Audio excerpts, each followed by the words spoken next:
quand vous allez suivre ce que je vais dire ici, certainement, l'appréhension de plusieurs personnes de la situation politique de notre pays va beaucoup changer. Et beaucoup de gens seront suffisamment outillés pour comprendre ce qui se passe dans notre pays. Ce dossier est fondamentalement lié aux alliances de famille que les Gnassingbé et leurs alliés ont construites pendant 50 ans ou 60 ans. Et comment ils arrivent, depuis 60 ans, à régner parce qu'ils ont infiltré beaucoup de familles, ils ont des branches partout, ils ont des réseaux partout. Et comment ils arrivent à tenir? Il y a des choses que les gens savent, il y a d'autres choses que les gens ne savent pas. Et c'est tout ça que je vais expliquer tout à l'heure dans cette partie du live. C'est tellement important. Et cette méthode-là, la famille Gnassingbé ou leur patriarche, donc Adéma Gnassingbé, il s'est inspiré de la Bible. Comment Salomon a consolidé son pouvoir avec les alliances de mariage. Ceux qui maîtrisent la Bible dans tous ses aspects savent mieux que moi ce que je suis en train de dire. Salomon n'a pas juste régné par la sagesse. Il a aussi utilisé une arme très, très redoutable à l'époque, c'est le mariage diplomatique. Et dans l'Antiquité, épouser la fille du roi voisin, c'est signer un traité de paix. C'est connu de tout le monde. Et donc, la stratégie, c'est les alliances de famille par le mariage. L'idée est simple. Si ma fille épouse ton fils, on ne se fait pas la guerre, on devient une famille. Dans un roi 3, verset 1, on lit ceci. Salomon s'allia par mariage avec Pharaon, roi d'Égypte. Il prit la fille de Pharaon et la mena dans la ville de David. Ça, c'est 1 roi 3, 1. Pour les alliances principales, l'Égypte, par exemple, il épouse la fille du Pharaon. Résultat, la frontière sud est sécurisée.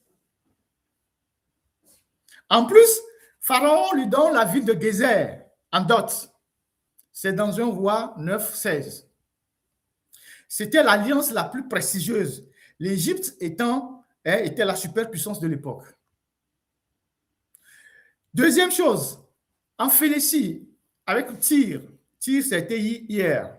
Pas de mariage mentionné, mais une alliance économique et familiale, très forte avec le roi Hiram de Tyr. Hiram lui fournit le bois de cèdre, l'or et les artisans pour construire le temple. En échange, Salomon lui donne 20 villes en Galilée. 1 roi 5, 1 roi 9, 10-14.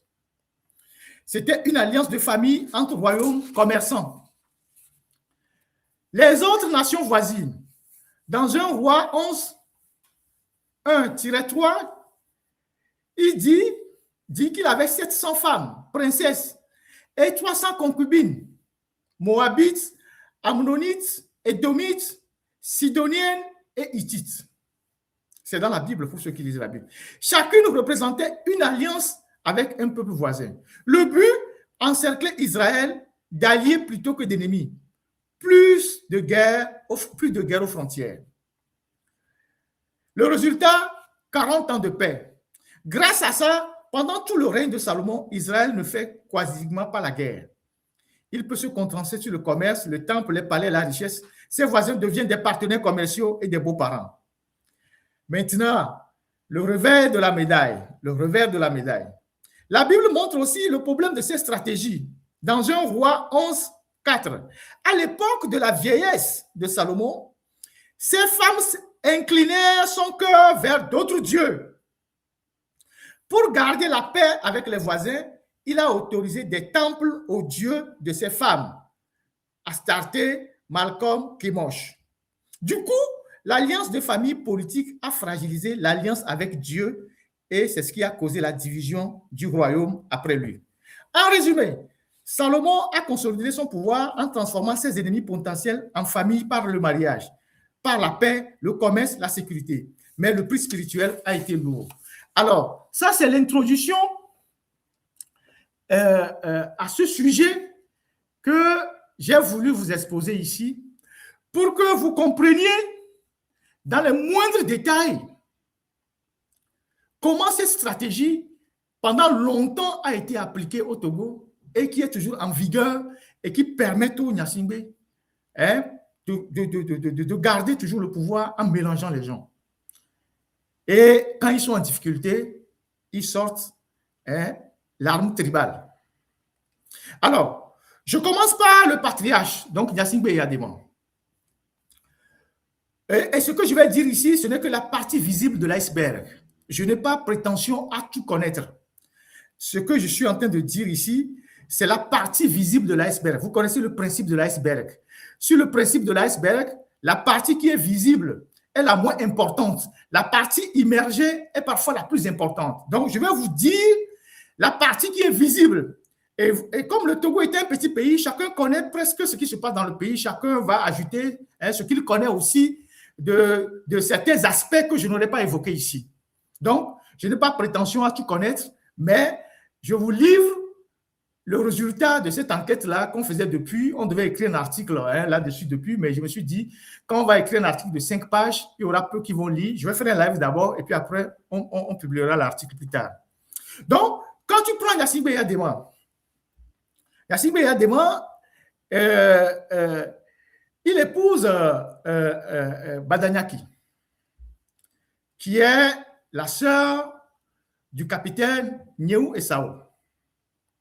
Et ce capitaine-là qui a été tué, dont l'histoire de son assassinat existe. Donc, bon, il y a ce graphique-là que vous allez suivre pendant que je fais le live. Donc, qui a été tué. Et donc, Eyadema épouse sa sœur. Et de cette sœur-là, il a eu plusieurs enfants. On reviendra. Donc, c'est un homme qui épouse une femme dans une famille, mais qui n'hésite pas à tuer un membre de la famille qui s'oppose à lui ou qu'il voit comme un concurrent ou une menace. Vous voyez déjà le niveau. Et donc, ensuite, Madame Dagadi, donc Madame Massan Véronique Dagadi, donc née au CI, la mère de Gnassingbé, et Eyadema fait assassiner son frère, qui est le commissaire OCI, dans les années 70 ou quelque chose comme ça. J'avais déjà parlé de ça. Donc, voilà un deuxième cas où il épouse une femme dans une famille et il assassine un membre de la famille. Vous imaginez. Donc, il rentre dans une famille, qui ne lui porte pas dans le cœur. Donc, il rentre dans la famille, monsieur OCI étant je pense, commissaire à l'époque, donc une menace pour lui, il tue le mec, il épouse sa sœur et il fait un enfant. Et Sabine Messon, la mère de Fort et de son frère, et de sa sœur plutôt, et Estelle, parce que Fort a une sœur de même père qu'on appelle Estelle. Donc, Eyadema fait 2 enfants là-bas. Et la dame fait aussi des enfants à Bolovi. D'accord? Je ne dis pas tout, je dis le peu que je sais. Il y a Christine Adoudé. Christine Adoudé, c'était une sage-femme, elle est à Koué. C'est la mère de, voilà, elle est décédée il y a quelques jours, il y a quelques temps. C'est la mère de Essolizam, je pense, de Némé, de je ne sais pas quoi là, voilà. Donc, elle est de la famille Akoué, donc c'est la mère de Némé, de Solizam, et puis de Naka qu'ils appellent la petite Naka. Et donc, elle était une sage-femme, elle est décédée il n'y a pas longtemps. Elle fait, je pense, 3 ou 4 enfants à Eyadema. Je reviendrai sur les détails. Donc, elle est Akoué à Anéron. Ensuite, il y a Santana, Amélie Santana. Non, ce n'est pas celle-là. Non, ce n'est pas elle. Non, ce n'est pas elle, technique. Ce n'est pas elle. Elle autre n'est pas sur les photos. Donc, Amélie Santana, qui est la mère de Lala Gnassingbé. D'accord? Qui est la mère de Lala Gnassingbé. Après, tu as Ayasu Abla Angel, donc de la famille, la grande famille Ayasu de Kouvé. Donc, la grande famille Ayasu liée avec les Agboibo à Kouvé. Et elle autre, ses enfants, c'est Yvonne Nyasingbe qui est décédée. C'est la grande Naka Nyasingbe qui est à l'ANPGF. Et il y a un certain Yves Lawson. Donc, la dame, elle a fait 2 enfants à Yadema et elle a fait un 3e enfant à quelqu'un qui s'appelle Lawson. D'accord? Donc, vous avez Marie Mangliwe et ses enfants. Et l'autre, ses enfants sont Nathalie Nyasingbe, Pacha Nyasingbe et Toi Nyasingbe. Vous avez un membre de la famille Malou, qu'on appelle Donga Malou. Et l'autre, ses enfants, c'est Tina Nyasingbe, c'est Akawabu Nyasingbe, c'est Ernest Nyasingbe, c'est Emmanuel Nyasingbe, c'est Simeon Nyasingbe. D'accord? Vous voyez les familles, hein? Je cite les familles. C'est les familles qui sont importantes. Les enfants, on en parlera après. Vous avez Maman Lami Agbere. Elle est de Tchamba. Je pense qu'elle a fait 3 ou 4 enfants à Yadema. C'est la dernière femme de Yadema avant que Yadema ne décède. Elle et ses enfants étaient aux États-Unis. Et vous avez aussi la femme de Elisabeth et Sodom, qui est la femme, l'ex-femme de Pali Tchala. Elle n'a pas d'enfant avec Yadema, qui s'occupe de la filière carité. Et puis, elle a un parc au port qu'on appelle Otossi. C'est une dizaine de femmes que j'ai répertoriées. Il y en a d'autres, hein, une dizaine de femmes que j'ai répertoriées. Et à partir de ces femmes-là, on va analyser comment les choses se passent. D'accord? Il faut me suivre rigoureusement. Et donc, vous avez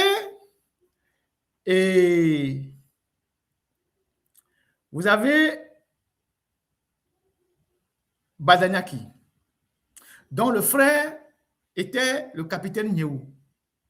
Le capitaine Nyehou a des enfants. Et les enfants de capitaine Nyehou, je vais vous les donner tout à l'heure. Il y a Nini. Généralement, on les appelle Esau, mais la famille, c'est Nyehou Esau. Donc, vous avez Nini, vous avez Aïda, vous avez Bessile, et puis il y a un autre que dont je perds le nom. D'accord? OK. Et donc, en s'arrêtant juste sur le cas du patriarche, donc Eyadema, en s'arrêtant juste sur le cas du patriarche Eyadema, donc, il a cette femme-là, Badanyaki. Il a Madame Masson Véronique Dagadi, la mère de Menyasingbe. Il a Sabine Messon, vous voyez. Il a Akwe Adoudé Christi. Il a Amélie Santana. Il a Marie Mangiliwe. Il a Ayasu Abla Angel. Il a Donga Malou. Il a Lamine Agbere. Il y a Elisabeth et Sodom. Il y a probablement d'autres dont je ne sais pas. Et donc, de ces enfants-là, naissent d'autres enfants qui vont à leur tour aller épouser dans les mêmes familles pour accentuer l'alliance. Donc, quand on prend les enfants Esau, vous avez Nini Esau, qui est une femme de Fort Nyasingbe. Donc, Nini Esau va appeler Badanyaki tante, c'est ça, non? Parce que c'est la sœur de leur papa. Maintenant, Fort épouse Nini Esau. Elle est tout le temps à l'église de l'Assemblée de Dieu de Klikame là-bas. Et comment on appelle ça? Estao. Et donc, Fort épouse, fait des enfants avec Nini Esau. Nyehou. Maintenant, Kemens, regardez bien les alliances. Kemens, le chef d'état-major adjoint de l'armée, il doit être à la retraite maintenant. Ceux qui connaissent Kemens, il épouse la sœur de Nini et Sao qui s'appelle Aïda. Je parle du premier cas. Hein. Il épouse la sœur de Nini et Sao qui s'appelle Aïda. Donc, Kemens, le colonel Kemens et Fort Nyasingbe ont pris femme dans la même maison. Nous sommes d'accord. Et ces enfants ont pour matriarche, si on peut parler français comme ça, Badanyaki Nyasingbe, épouse de Yadema. Vous voyez très bien. Voilà. Et donc, quand on voit toute la loyauté de Kemens au pouvoir de Nyasingbe et son ascension jusqu'à être chef d'état-major adjoint de l'armée, on comprend d'où il tient cette promotion-là. D'accord? Voilà, ça c'est un cas. Ça c'est concernant Madame Badanyaki. Mais il y a la petite sœur de Badanyaki qui s'appelle Clarisse Esao, qui est la femme de Bidamon. D'accord? La sœur de Madame Badanyaki, qui est la femme de Bidamon. D'accord? Et autour de ça, il se dit beaucoup de choses qui ne m'intéressent pas. Mais je dis les choses de façon factuelle. Voilà. Maintenant, quand tu prends Véronique Massan Dagadi, je disais tantôt que son frère, c'était le commissaire OCI qui a été assassiné par Yadema. Dagadi, elle est de Amou-Oblo. Donc, Yadema a un pied dans Amou-Oblo.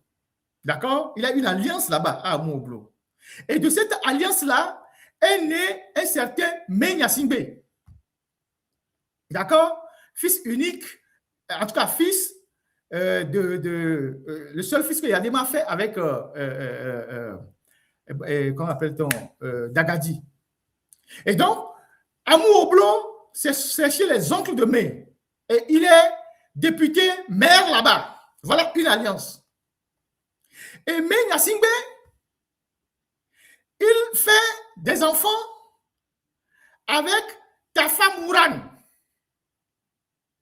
Ceux qui ne connaissent pas Tafa Mouran, il faut taper son nom sur Internet. Vous saurez qui il est. Mais il fait ses premiers enfants avec la fille de Tafa Mouran, qui est un personnage sulfureux. Sa femme est Bayor. La femme de Tafa Mouran est Bayor. Et maintenant, le colonel Sam, qui a été l'aide de camp de Yadema, et puis plus tard directeur du garage central, il est à la retraite maintenant, il épouse la sœur de la femme de Tafa Mouran. Donc, Tafa Mouran et le colonel Sam ont pris femme dans la même maison. Vous comprenez les alliances? D'accord. Maintenant, le même Menyasimbe, il ne s'arrête pas en si bon chemin. Il va faire des enfants avec une Podar. Jolie Podar. Une fille, jolie Podar, dont la grand-mère est Maman Crépi. La vieille qui était au grand marché qui est décédée. La doyenne des Nanabens qui est décédée. C'est-à-dire, mais Nyasingbe, non seulement il a fait des enfants avec Tafa Mouran, tout ça, il va faire des enfants, épouser Jolie Podar, dont la grand-mère est Maman Crépi. Vous voyez les alliances? Ils ont fait 3 enfants ou 2. D'accord? Ça, c'est Menyasimbe. Donc, vous voyez les alliances. Vous voyez? D'accord. Ça, c'est Menyasimbe. Vous prenez Fort, je vais revenir, c'est le gros dossier. Fort, je vais revenir sur lui. Ça, c'est le plus gros dossier. Vous avez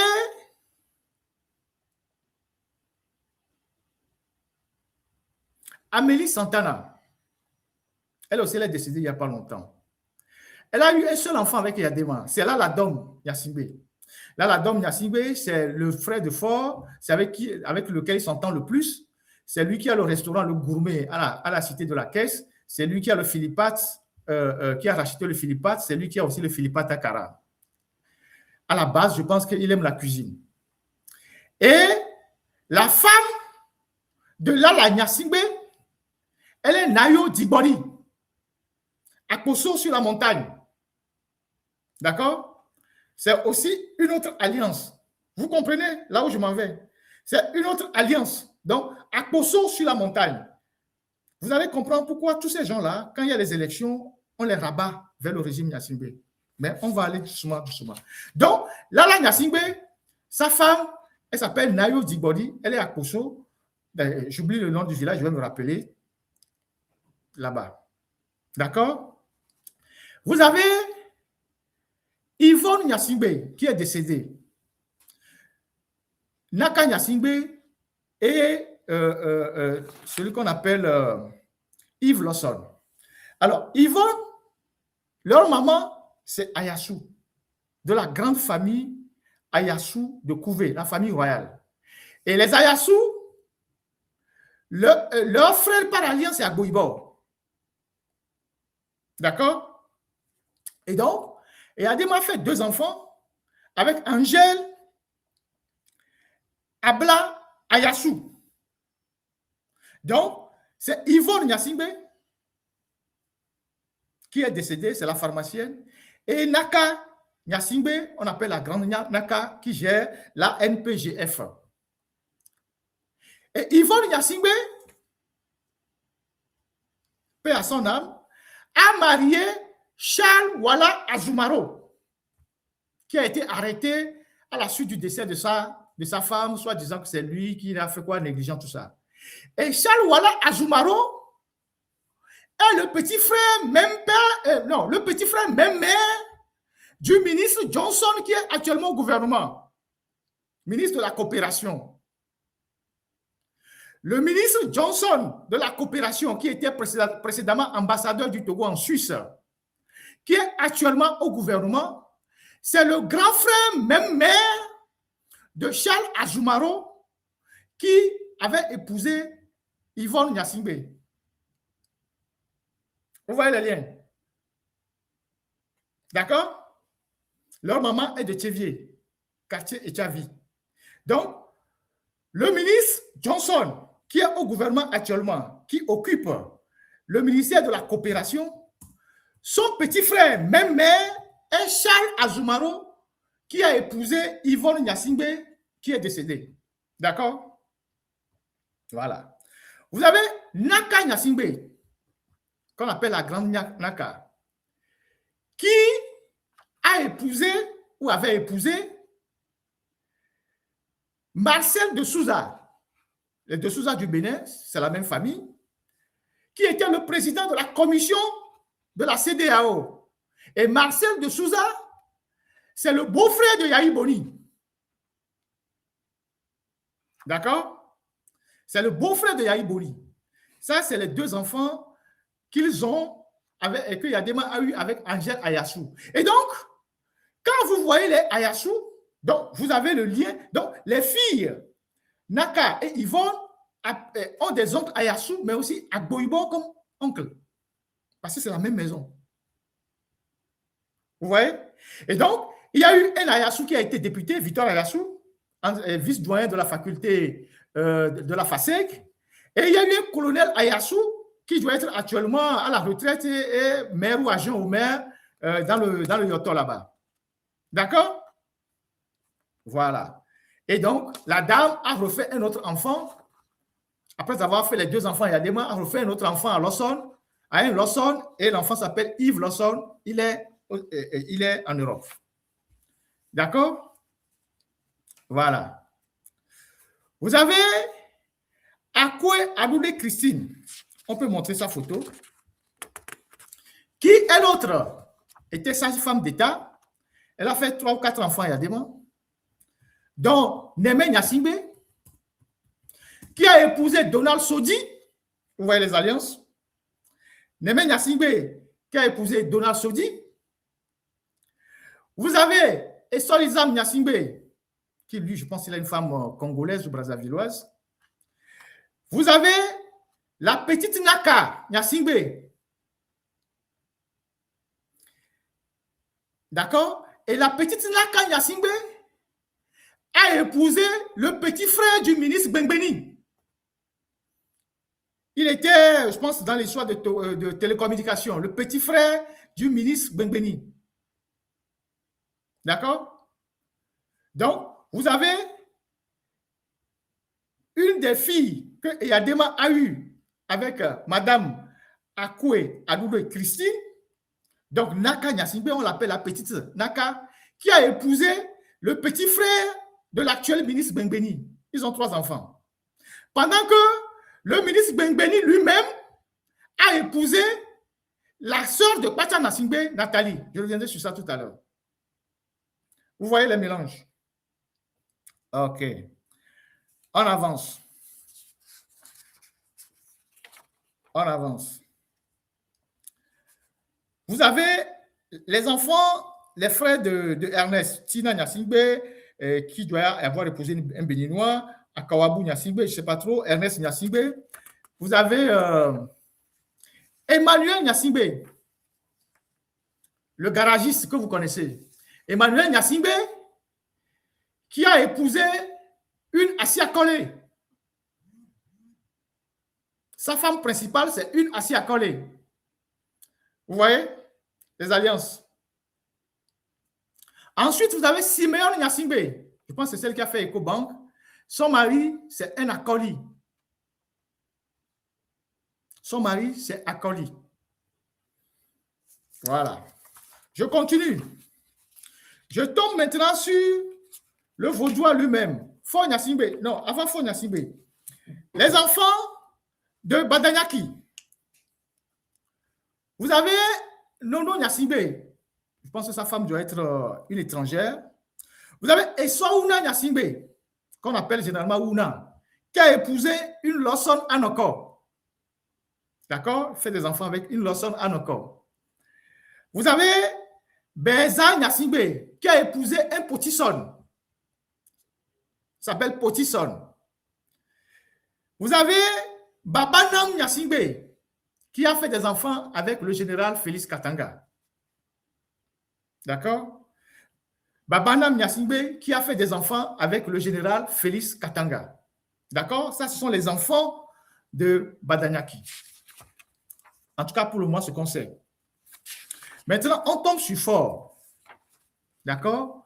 Fort, lui, ils sont 2 chez son papa. Lui et Estelle, sa sœur. D'accord? Lui et Estelle. Mais c'est le cas de Fort qui va nous intéresser.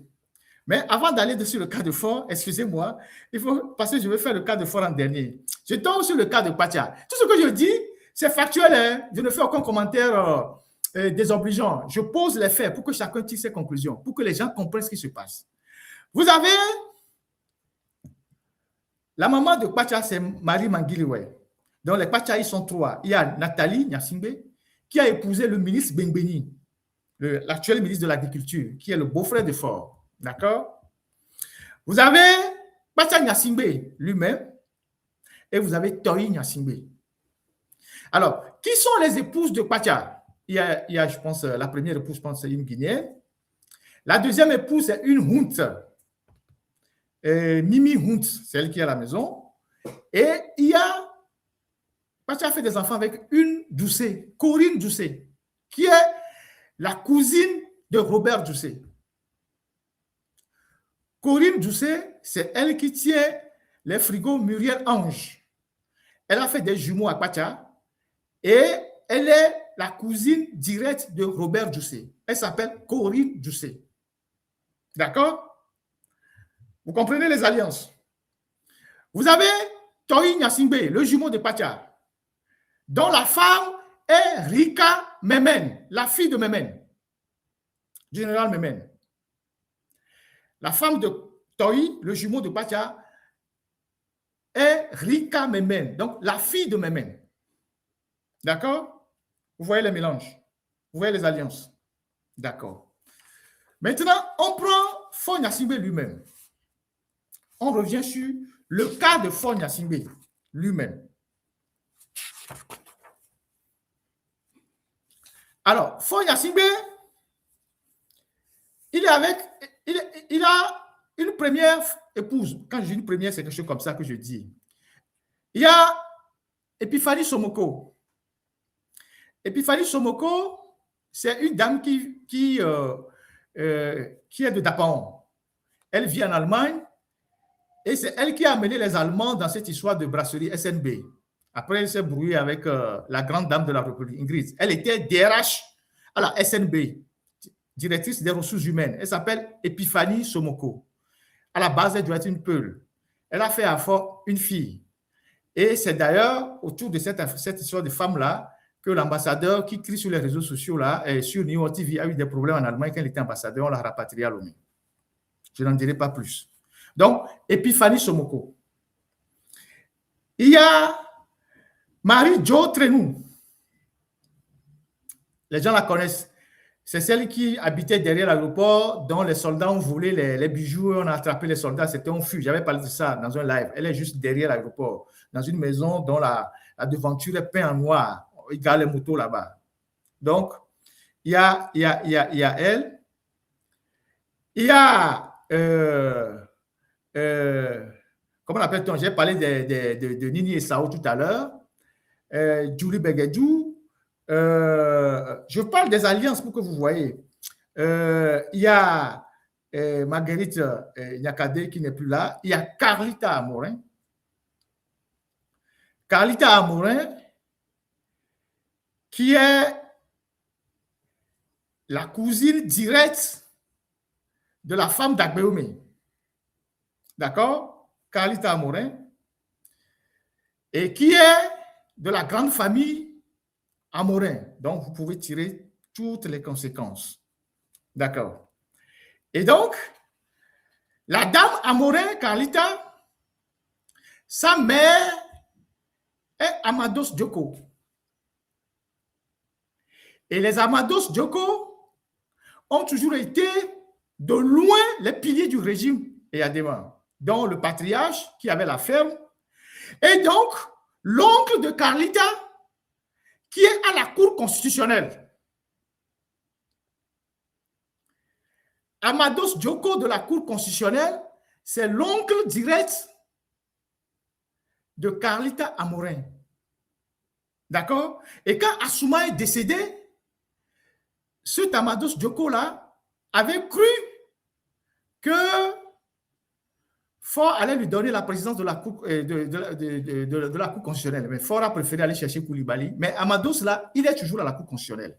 Et Amados, qui est à la Cour constitutionnelle, son fils est magistrat, substitut de procureur à Kpalimé. On ne sait pas comment il a réussi à sa magistrature. Il est revenu de l'Europe avec une attestation de quoi, et puis on l'a bombardé magistrat. Il n'est pas passé par le chemin normal. Et aujourd'hui, ce garçon qui s'appelle Amados Djoko Dodi, qui n'a aucune expérience, puisqu'il est de l'AV, le ministre Adjouvi l'a appelé dans son cabinet. Il est maintenant au cabinet du ministre Adjouvi. Et donc, les Amados de Djoko sont de Badja. Et donc, les Carlita Amorin et les Amados Djoko et tout leur réseau jouent un rôle majeur dans la préfecture de l'AV pendant les élections. Et c'est là-bas qu'ils font l'eau que vous appelez Siafa. Vous comprenez? C'est là-bas qu'ils font l'eau en bouteille que vous appelez Siafa, à Badja. Et pendant les élections, ils vont là-bas, ils font les magouilles qu'ils peuvent faire pour que Faure puisse gagner les élections. D'accord? Ensuite, la sœur de Carlita Amorin, elle est décédée maintenant. On va voir son image. La sœur de Carlita Amorin, elle est décédée il n'y a pas longtemps. La voici. Si on peut voir son nom. Elle est la femme, celle-là, elle est décédée, c'est la grande sœur de Carlita Amorin. Elle est la femme du président de la Cour des comptes, M. Edo. Vous comprenez quelque chose? La sœur de Carlita Amorin, qui est décédée il y a quelques mois, elle est décédée en mai, est la sœur, est la femme, la deuxième femme, parce que le président de la Cour des comptes a deux femmes, une béninoise et celle-ci. Et la femme était la femme du président de la Cour des comptes, M. Jean-Kofi Edo. Voilà l'annonce du décès. Et vous voyez le nom du président de la Cour des comptes. Premier président de la Cour des comptes du Togo vous annonce le décès de son épouse. Je parle avec des preuves. Ça, c'est la grande sœur de Carlita Amorin. Donc, Faure Gnassingbé et le président de la Cour des comptes ont pris femme dans la même maison chez le même géniteur. Il s'est né combien? Vous comprenez quelque chose? Est-ce que vous comprenez quelque chose?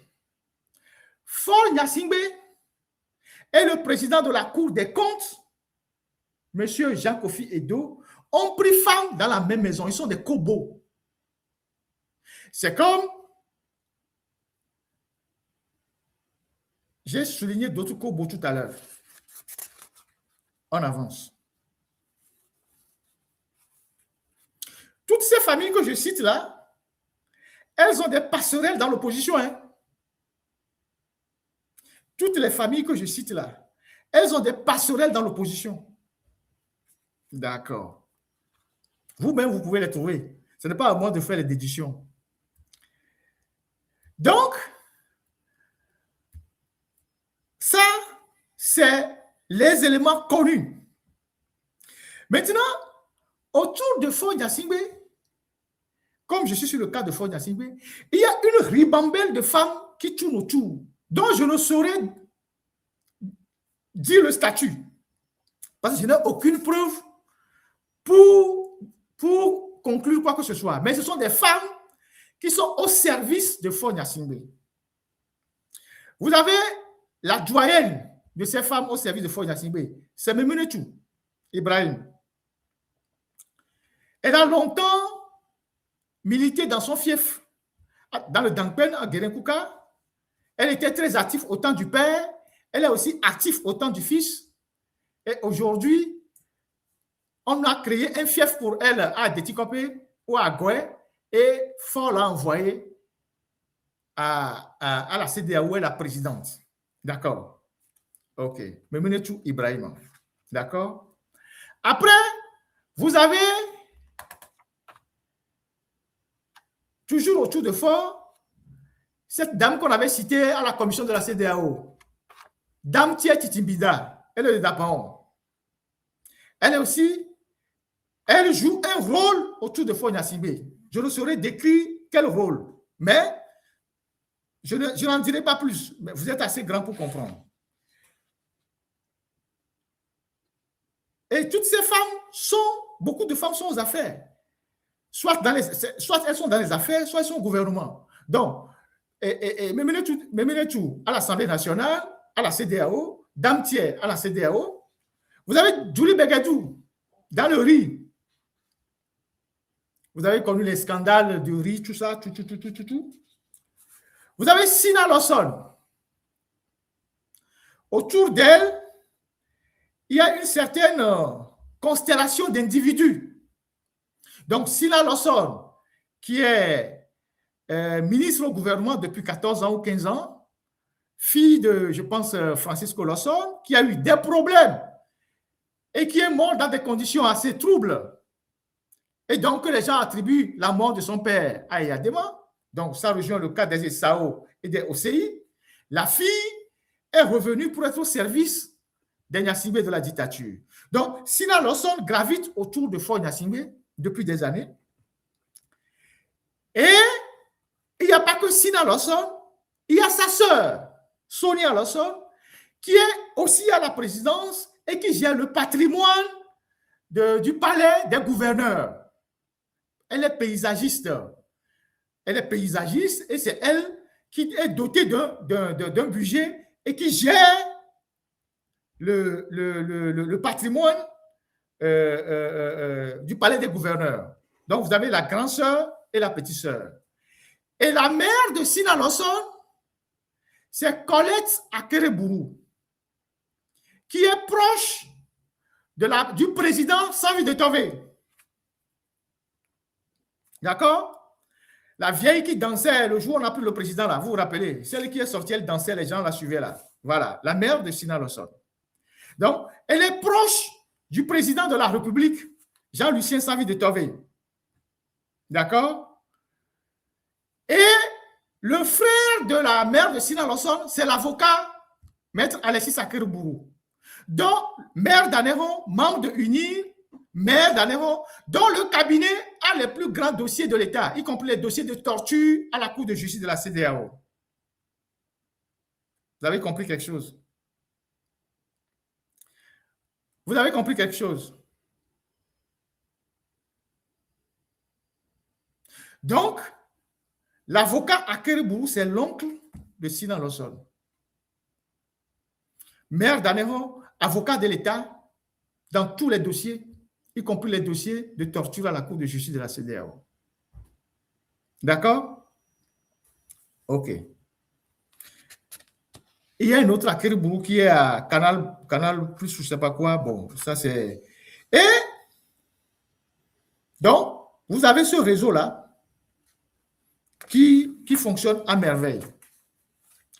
Toujours autour de Faure Gnassingbé, vous avez celle qu'on appelle la maman de la République, Ingrid Awade, ancienne DG des impôts, actuellement DG de la Caisse nationale de sécurité, PCA de Dr Lafia, PCA de l'ONATO, PCA de la SNB, membre de la SSGI. Donc, c'est la grande maman de la République, c'est elle qui gère un certain nombre de choses. Elle aussi, elle a son réseau qu'elle gère.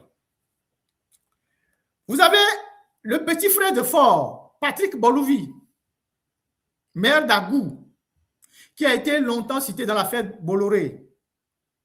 Et Patrick Bolouvi est député à l'Assemblée nationale, maire d'Agou. Et donc, Patrick Bolouvi, donc le frère, bon, je n'aime pas le mot demi-frère, c'est le frère. Un frère, c'est un frère, il n'y a pas de demi-frère dans la vie. C'est les gens qui nous ont imposé ça. Donc, c'est lui, autour de lui aussi, avec Gafan, qui a eu cette affaire de Havas Bolloré. Il est député à l'Assemblée nationale. Il est maire d'Agou. Et c'est sa femme, Santos Manuela Modupe, qui était précédemment ministre de la promotion de l'investissement. Elle était rentrée des États-Unis. Elle a créé un cabinet à Lomé. Et c'est elle qu'on a nommée ministre de la promotion de l'investissement avant qu'il n'y ait des problèmes entre elle et Faure. Il faut la limoger et la remplacer par le petit frère de Trimois. J'aurais appris qu'elle est venue ramasser ses clics et ses claques, qu'elle est repartie aux États-Unis. Et cette fille, Modupe, Manuela Santos, est la petite fille de Anani Santos, l'avocat qui avait brillé au temps des indépendances avec Sylvanus Olympio avant d'avoir eu des problèmes avec lui. Vous comprenez quelque chose? Avançons.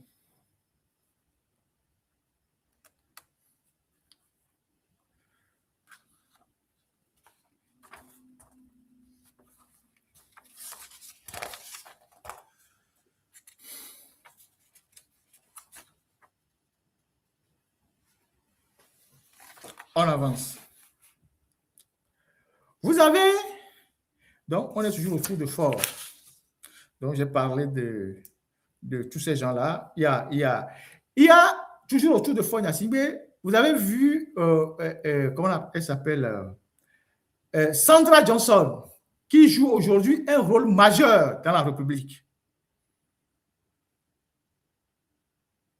Donc, vous voyez comment ça se passe. Vous avez Tomega,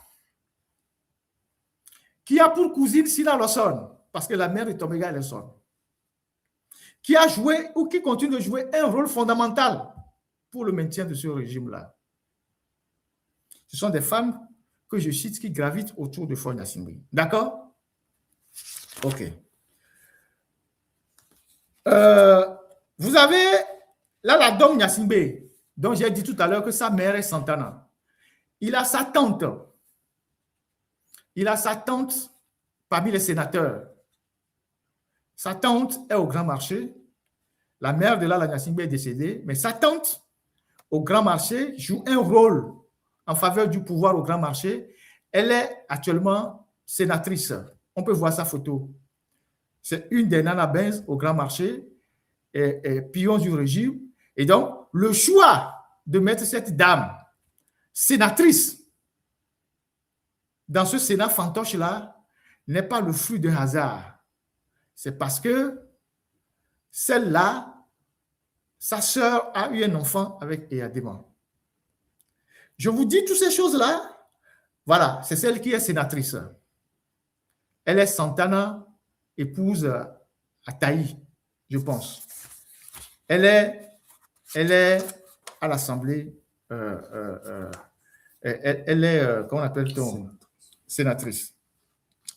Donc, j'ai parlé de Meminatu, des femmes qui gravitent autour de Fort, Tomega, Tchegan, Bonfo, Abilatou, et toutes ces femmes-là, Jackie, tout ça. Et quand vous cherchez les alliances, d'autres alliances, maintenant, quand je finis de parler de Faure Gnassingbé, il y a d'autres responsables qui étaient autour de Eyadema, que Eyadema a convaincu d'aller prendre aussi leurs femmes dans les mêmes réseaux. D'accord? Il y a quelqu'un comme Isaac Tiakpe. Son père adoptif était Yaya Malou. La mère de Isaac Tiakpe, Céline Apedo, était la femme de Yaya Malou. D'accord?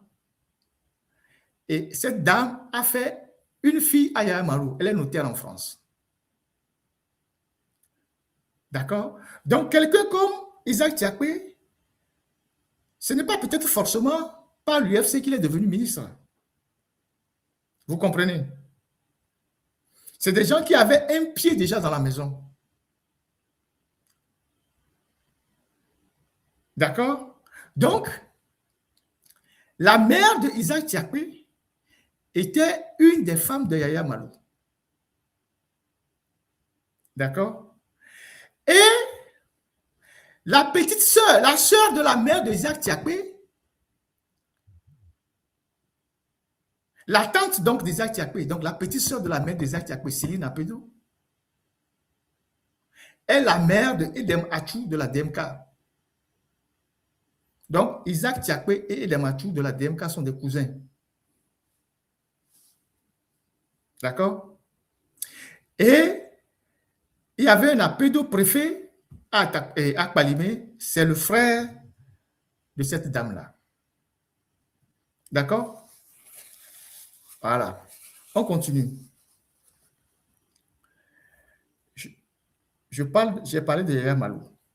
Le général Manganawe. Je dis tout ça parce que je vais aboutir à une conclusion. Le général Manganawe, ancien chef d'état-major, actuellement gouverneur des Plateaux. Sa première épouse, c'est Evelyne Aïlevi Crépi, qui lui a fait une fille. C'est sa première épouse.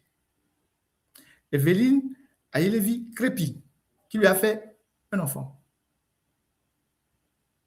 D'accord? Donc, quand on vous dit, mais Gnassingbé a marié une fille dont la mère est Crépi, vous comprenez les alliances. Et l'épouse principale actuelle du général Manganawe, elle s'appelle Kodjo. On va voir sa photo.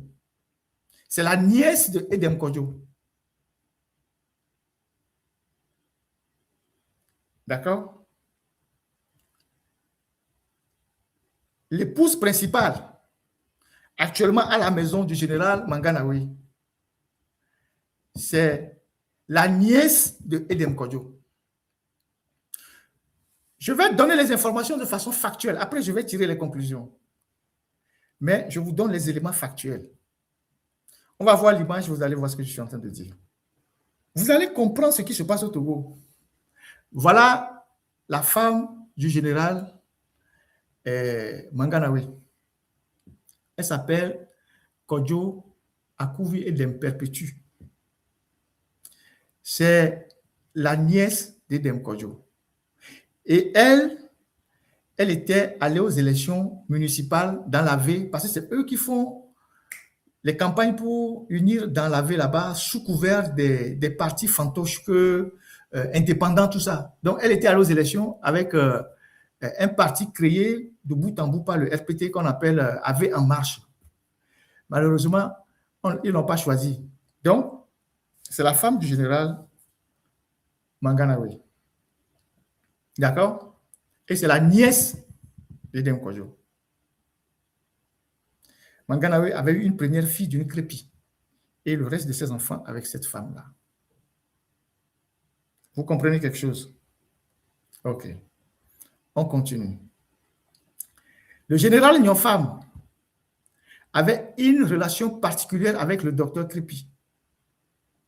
Après, sa femme principale était la reine de Degbenou. Elle est décédée maintenant à Koué. D'accord?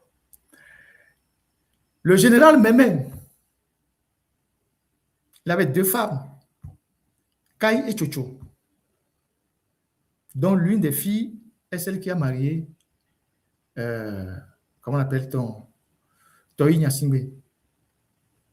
D'accord? Bawara a fait un enfant avec une Olympio. Est-ce que vous savez ça? Donc, la première femme du général Katanga, elle est de Michintowe. La toute première femme qui lui a fait une fille, du général Katanga, elle est de Michintowe. Alors, pourquoi je vous dis tout ça? Et comme je vous dis que c'est la partie visible de l'iceberg, pourquoi je vous dis tout ça? Trimois, sa mère est à Koso, sa femme est de Palimé, Doris. D'accord? Pourquoi je vous dis tout ça?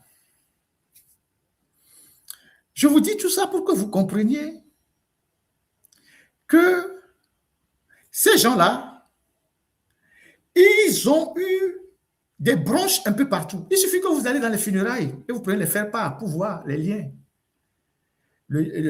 Bernard, voilà, sa femme est d'Afania. Pour que vous voyez les liens. Et que vous voyez la complicité du problème togolais.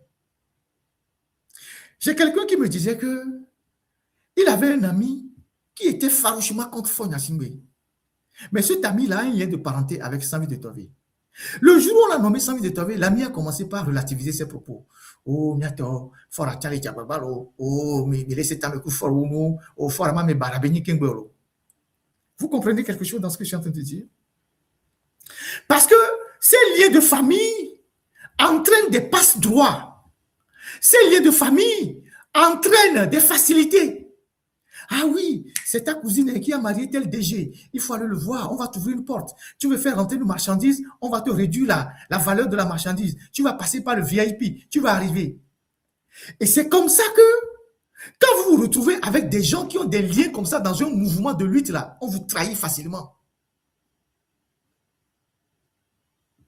C'est comme ça que quand vous ne savez pas associer des gens à votre lutte, on vous trahit facilement. À la dernière minute, il y a un individu qui va balancer tout parce que l'individu a des liens de famille que vous ne connaissez pas.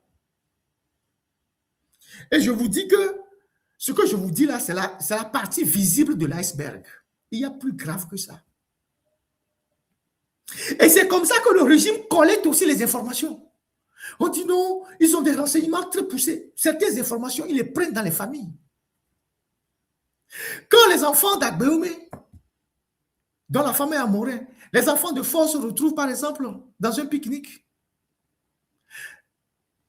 Ou avec les enfants de Bidamo. Agbeoumé a aussi un enfant avec une Fabre. Brice, Agbeoumé, sa mère est Fabre. Ils se retrouvent en famille. Ils se retrouvent entre eux. Qu'est-ce qu'ils disent? Oh, mianto, miano, loin, mianignon, là, milaouya, tout ça là, tout ça. Donc, je vous décris tout ça pour que vous compreniez la complexité de ce qui se passe dans notre pays et les difficultés qu'on a. Parce que quand vous arrivez à un moment donné, ils sortent le lien de famille. Ils envoient des gens. Et tout ce que j'ai cité là, pendant les élections, toutes ces familles-là, elles vont dans les préfectures des femmes pour mobiliser les gens à bourrer les urnes. Dans la ville là-bas, vous savez pourquoi la ville qui votait majoritairement nationaliste, ils ont toujours bourré les urnes pour faire balancer l'électorat. Et ce sont les femmes de Manganawe, là, la bande d'Amados Dioko là, qui organisent tout ça. Vous allez dans la Koso, pareil. Mais Nyasingbe avec ses oncles, les Kakati, tout ça, là, ils organisent les bourrages d'urnes là-bas. Vous allez un peu dans la Koso au fond. Wawa, c'est pareil. C'est pas Achamba avec les Titikpina qui se réclament de Mami de Agbere, qui a fait la dernière qui a fait les enfants avec Yadema. Eux aussi, c'est leur marraine. Donc, vous avez des réalités sociologiques comme ça dans notre pays que vous devez connaître. Et je vous avais dit ici qu'en 2005, quand on avait dit au général Katanga qu'il ne fallait pas permettre à Fort de garder le pouvoir ou de prendre le pouvoir, Katanga a évoqué son alliance de famille avec les Nyasingbe en disant qu'un beau ne trahit pas. Donc, il a choisi la République, il a choisi la famille en lieu et place de la République. Parce qu'il a les enfants de 100 Nyasingbe dans sa famille. Fin de course, aujourd'hui, il est en prison. Vous comprenez? Aujourd'hui, il est en prison. Fin de course, aujourd'hui, il est en prison. Donc, et c'est ça qui joue dans le cas togolais. Il y a des gens qui sortent de nulle part. Ils animent des panels, ils animent des partis politiques, des associations. Vous ne pouvez pas imaginer qui sont ceux qui sont derrière eux. Mais ces gens-là, ils ont des connexions familiales. Et c'est ça qui fait qu'on tourne en rond depuis des années. Et donc, quand je vous dis que le Togo qu'on a là, il faut renverser la table, il faut une thérapie de choc, vous ne me comprenez pas. Parce que vous n'avez pas l'information. Celui qui a l'information a le pouvoir. Il a la capacité d'analyse, d'anticipation. Il a un autre regard sur les événements. Fort Nyasingbe, il sait. Aujourd'hui, quand il est en difficulté, qui est appelé dans une préfecture comme femme et qui, autour de ces femmes, il va appeler pour qu'ils mettent la machine de son soutien en marche. Parce qu'il y a des liens qui sont partout. Il y a des liens que son père a laissés. Il y a des liens qui sont partout. Tant que vous n'avez pas déraciné tout ça là, tous ces gens-là que vous voyez travaillent au maintien du pouvoir. Tous ces gens-là travaillent au maintien du pouvoir. Vous comprenez quelque chose? C'est ça la triste réalité de notre pays.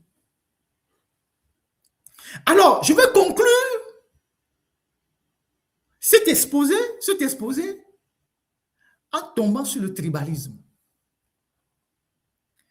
Parce que ce débat a agité ces derniers temps la toile. C'est d'ailleurs pourquoi je pose le sujet.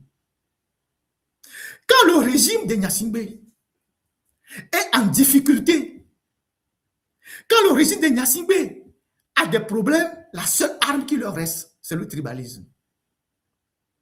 Comme ils l'ont fait à Kara lors des Evala. Ils convoquent quelques individus.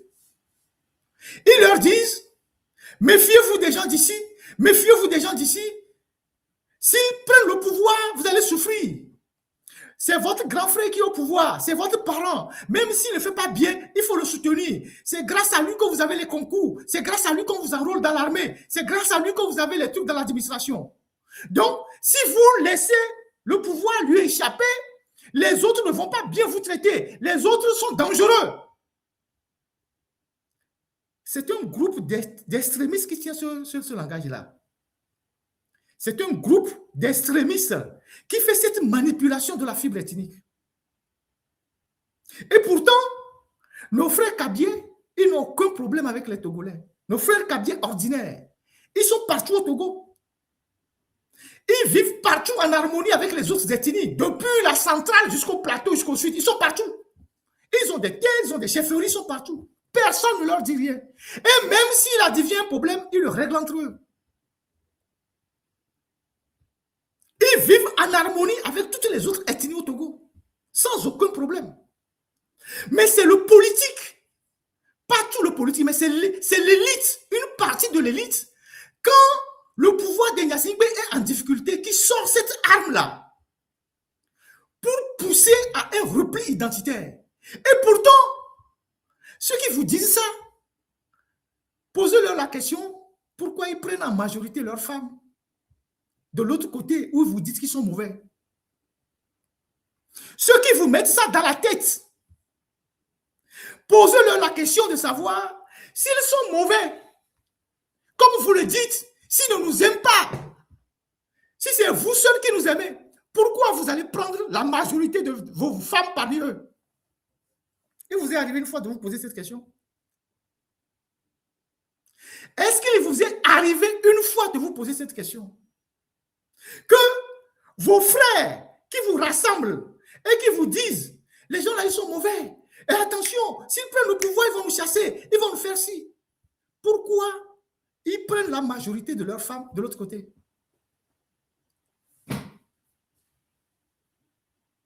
Donc, vous ne devez pas tomber dans ce piège-là. Tout ce que je viens de vous citer là, c'est une mafia. Ça n'a rien à voir majoritairement avec une ethnie. C'est une mafia qui a recruté dans toutes les ethnies pour pérenniser un pouvoir. Donc, c'est cette association de malfaiteurs qu'il faut évincer du pouvoir.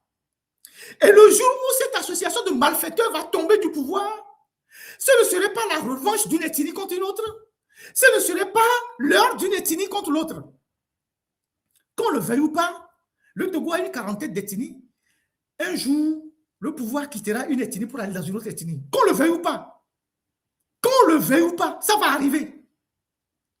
Et donc, le jour où ça va arriver, ce ne serait pas la revanche d'une ethnie contre une autre. Ce ne serait pas l'heure d'une ethnie contre une autre. Ce sera l'heure des patriotes, de tous les Togolais, parce que nous avons la même nation. Et nous devons vivre ensemble. Donc, les gens qui vont épouser les femmes dans les ethnies de ceux qu'ils vous disent de détester, posez-leur la question de savoir si ces gens-là sont tellement mauvais, pourquoi vous allez chercher vos femmes là-bas? C'est de la manipulation. C'est de la manipulation. Ils l'ont fait en 2019-2017 quand Tipeee est arrivé. Ils ont injecté ça dans l'opinion et les gens ont mordu la maison. Et c'est un groupuscule qui fait ça. Donc, nos frères Kabyé, excusez-moi, qui sont des Kabyé ordinaires, c'est des braves travailleurs, ils sont dans les terres en train de cultiver. Ces gens-là n'ont rien à voir avec Faure Gnassingbé parfois. C'est quand Faure Gnassingbé a difficulté qu'il envoie les gens vers eux. Ah, il ne faut pas voter pour celui-ci parce que. Et pourtant, ces gens-là, ils sont sur les terres des autres, ils travaillent tranquillement, ils n'ont aucun problème. Le colonel qui est décédé la dernière fois, on l'appelait quoi? Ali Kodjo. Le directeur de la gendarmerie, on l'appelle Amana Kodjo. D'accord? Le colonel qui est décédé la dernière fois, on l'appelle Ouzoukoua Kodjo. C'est une preuve d'intégration. L'ancien ministre Tchakpele, on l'appelle Komi. Sa base, c'est Dani. C'est une preuve d'intégration. Donc, nous devons faire preuve d'intelligence et de lucidité par rapport à cette manipulation. Parce que même les Kabyé payent le plus grand prix. Le général Katanga, il est en prison, non?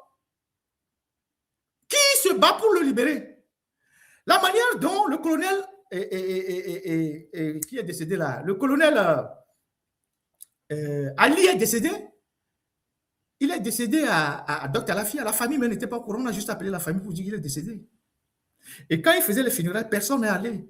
Il y a un gars qui faisait un live direct dans l'église. Ils l'ont menacé, il a supprimé le live. Personne n'était allé aux funérailles. C'est comme ça qu'un matin, on viendra vous dire que Katanga aussi est décédé. Il ne se passera rien. Et pourtant, autour de Katanga, il y avait plein de courtisans de son canton, de son village, des amis à lui. Les gens bombaient le terre. C'est mon oncle, c'est mon frère. On a arrêté Katanga depuis. Je connais des journalistes qui mangeaient chez Katanga matin, midi, soir. Ils ont disparu. Même pas un mot dans leur journal. Madame Nyakade, elle est Kabyé authentique de Tchitchao. Quand elle était ministre, tout le monde allait vers elle. Tout le monde disait que c'est notre soeur, elle est ministre, elle est tout ça. Quand elle était à la banque, Dieu seul sait à qui elle a rendu service. Aujourd'hui, on l'a arrêtée. Elle est dans une condition de détention exécrable. Même son village n'a pas bougé. Personne n'a bougé. C'est nous qui élevons la voix. Je ne l'ai jamais rencontrée, je n'ai jamais parlé avec elle. Mais c'est nous qui élevons la voix parce qu'elle est victime d'une injustice dont tous les Togolais sont victimes de la même injustice. Et donc, nous ne pouvons pas nous taire parce que. Non. Tous ceux qui sont victimes d'une injustice de ce régime, nous devons dénoncer. Même si par le passé, certains ont commis des actes. Aujourd'hui, il y a des gens qui portent la cause de Mme Nyakadé parce qu'elle est sortie, elle a dit des choses, elle a dit qu'elle n'est pas d'accord sur la gouvernance. On l'a arrêtée. Tous ceux avec qui elle était, ceux qu'elle aidait, ceux qui allaient chaque jour dans sa maison, ils ont disparu. Et c'est nous qui crions ici. Et il y a d'autres officiers kabyles qui ont été tués par le régime. Donc, c'est un régime qui assassine tout le monde et qui assassine dans toutes les ethnies. Peut-être qu'il y a un groupe de radicaux qui est adossé à l'ethnie du président qui fait plus de mal. Ça, c'est aussi un fait. Ça, c'est aussi un fait. Et dans les pouvoirs comme ça, il y a toujours les extrémistes. Mais on ne va pas amputer ça à toute une ethnie. Donc, nous devons comprendre que si la lutte que nous menons doit aboutir, on doit ratisser large. On doit ratisser large. On doit ratisser très large. Et on doit comprendre que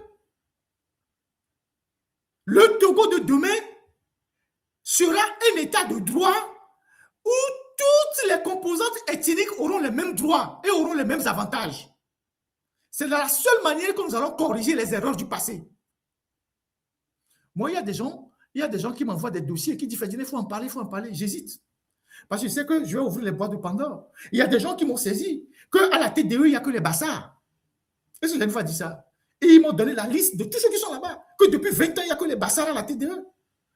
À la régie, non. À la CET, il n'y a que aussi majoritairement les bassards. Ils m'ont dit tout ça, mais ce n'était pas mon sujet. Parce que je sais que ces anomalies-là sont liées à une dictature. Il faut être cultivé pour comprendre ça. Et le jour où la dictature prend fin et que l'état de droit reprend ses droits, ces erreurs-là seront corrigées. Ces anomalies-là seront corrigées. À la SAFER, ils ont mis plein de cantés. Mais ce sont des anomalies de la dictature. Donc, ce sont des choses qui vont se corriger d'eux-mêmes, ou d'elles-mêmes plutôt, le jour où un régime basé sur l'état de droit sera installé. Mais tant que le dictateur est là, il a besoin de ça pour soutenir son régime. Et donc, nous devons comprendre ce qui est en train de se passer sous nos yeux. Voilà, grosso modo, ce que j'ai voulu partager avec vous. Je ne suis pas... ça fait combien de temps qu'on fait le live? On est depuis ça fait 3 heures, je suis un peu fatigué. Mais j'ai plein d'éléments sur les aspects sociologiques de ce que je viens de développer qui, en tant que journaliste, me permettent d'avoir une analyse plus relative de la situation politique togolaise. Vous comprenez? Et comme je le disais tantôt, tu as le pouvoir, tu as l'information, tu as le pouvoir. Tu as l'information, tu as une hauteur d'analyse que celui qui n'a pas l'information n'a pas.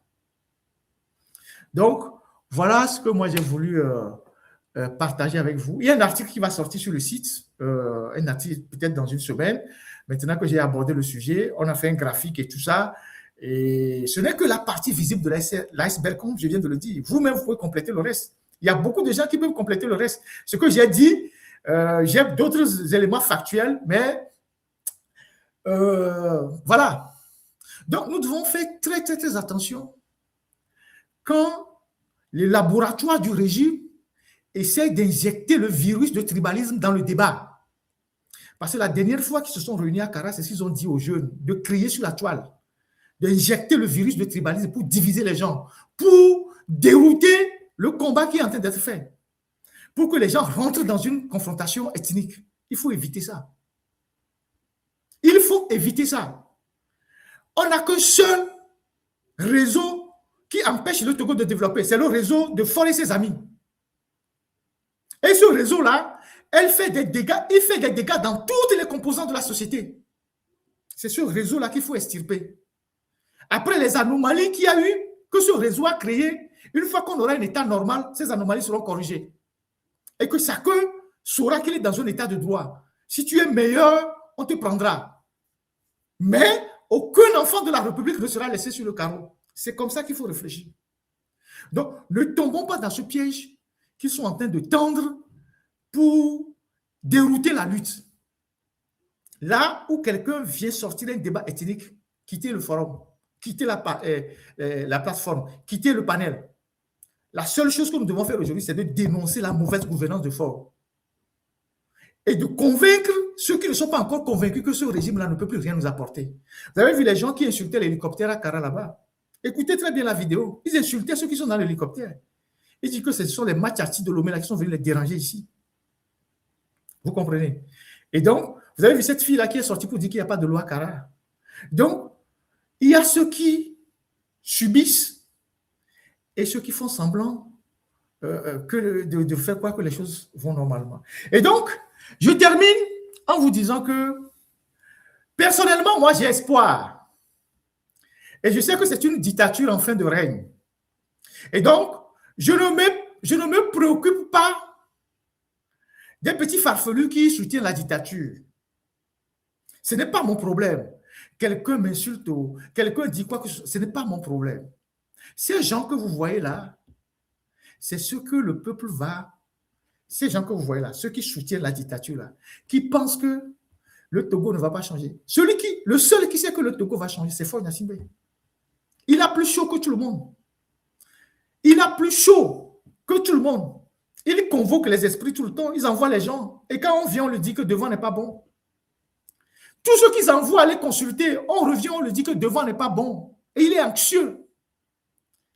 Et donc, les petits zozos là, c'est eux qui seront braisés par le peuple. Le peuple ne leur fera aucun cadeau. Et vous allez voir ce qui va se passer. Ça ne va pas durer. Vous allez voir. Parce qu'aujourd'hui, tout le Togo est bloqué.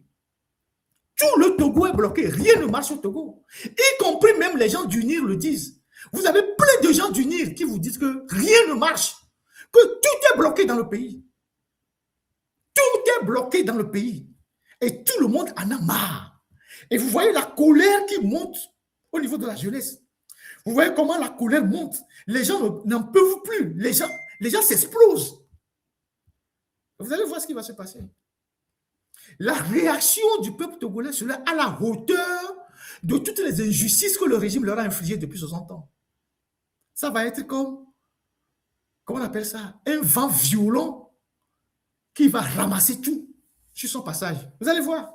Et les gens vont payer le prix fort de leur soutien à ce régime-là. Fort, lui, pourra s'en sortir. Hein. Parce que parfois, ça se passe tranquillement. Hein. Un matin, il peut y avoir des soldats qui vont bloquer Fort quelque part. Ils vont dire, bon, monsieur le président, vous avez suffisamment géré le pays. Nous avons accompagné. Maintenant, c'est bon. Il faut que vous partez. On vous donne 24 heures pour choisir 2 ou 3 personnes. Le reste ne bouge pas. C'est en ce moment-là que ça bascule. Il va passer du donneur d'ordre à l'exécutant. C'est comme ça que ça se passe parfois. Il va passer en quelques secondes de donneur d'ordre à l'exécutant. Ils vont vous dire, on vous donne quelques heures pour choisir 2 ou 3 personnes. Les restes, personne ne sort. Et c'est ça la débandade. Vous pensez que ça ne va pas arriver? Vous pensez que ça ne peut pas arriver? Vous verrez ce qui va se passer. Ce n'est pas une prophétie, mais c'est quelque chose de réel que je vous dis. Et Fort même le sait. S'il est devenu paranoïaque au point de chasser même son pilote d'hélicoptère, c'est qu'il sait beaucoup de choses. Il sait que la colère monte, il a les renseignements. Ce n'est pas vous, les petits plaisantins là, qui prenez 100 000, 120 000 là, pour venir insulter les gens sur les réseaux sociaux, qui allaient sauver Faure Gnassingbé. Tout ce que vous faites sur les réseaux sociaux, que vous soutenez fort, vous insultez les gens, ça ne va pas retarder l'échéance de ce qui va arriver. Ça ne va pas empêcher que le cours normal de l'histoire va se produire au Togo et que Fort va partir.